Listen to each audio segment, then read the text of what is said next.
For today's video mga lods, meron tayong biniling isang pirasong medyo malaki isdang talakitok.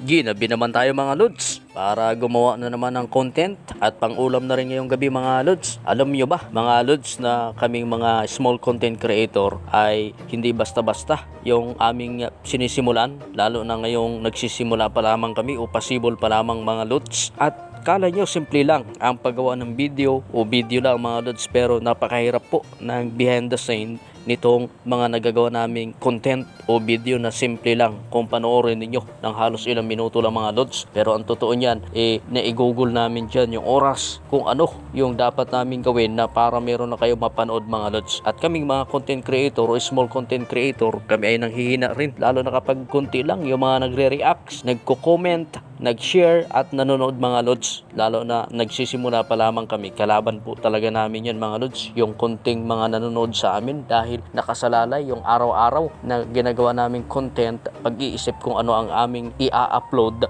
dito sa social media mga lods. Kaya eto, bumili tayo ng maulam at kasama ng pagbibideo para may upload tayo ngayong gabi mga lods. Kaya salamat sa walang sawang suporta dyan na talagang laging nagko-comment, laging nagre-react ng ating ina-upload na mga video. Dahil sa totoo lang mga lods, para kaming pumasok sa isang negosyo na hindi namin alam kung saan patutungo. Lalo't meron ding tinatawag na puhunan mga lods, lalo na yung pagod, pag-iisip at yung load na inilalaan mga lods sa araw-araw na pag-upload. So pasensya na lang mga lods sa busis natin dahil tinatrangkaso rin tayo habang ginagawa itong video.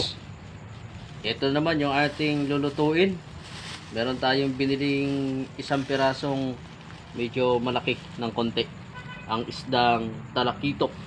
Tapos bumili rin tayo ng gulay na ihahalo, isang sari-sari na gulay, tapos isang bigkis o isang tali ng alugbate mga lods. Isang tali ng alugbate. So ang gagawin natin, gigisahin lang natin mga lods. Tapos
luto na mga lods yung ating gulay na binili kanina na may sahog na talakitok na isda. pritong talakitok mga lods, tapos sari-saring gulay, sinamahan natin ng talbos ng alugbate. So ready na yung ating panggabihan mga lods.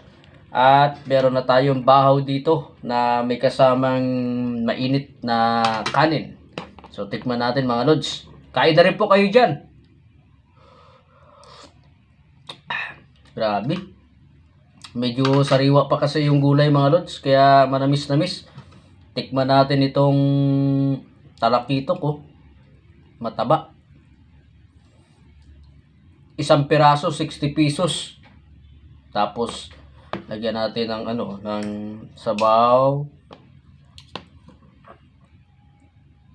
Gulay, talong. Tapos, talbos ng alugbate.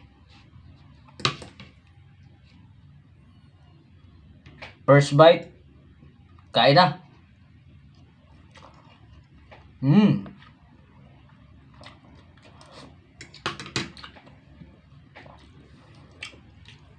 So, paano ba yung mga lods? Kain na rin kayo dyan dahil kakain na rin kami.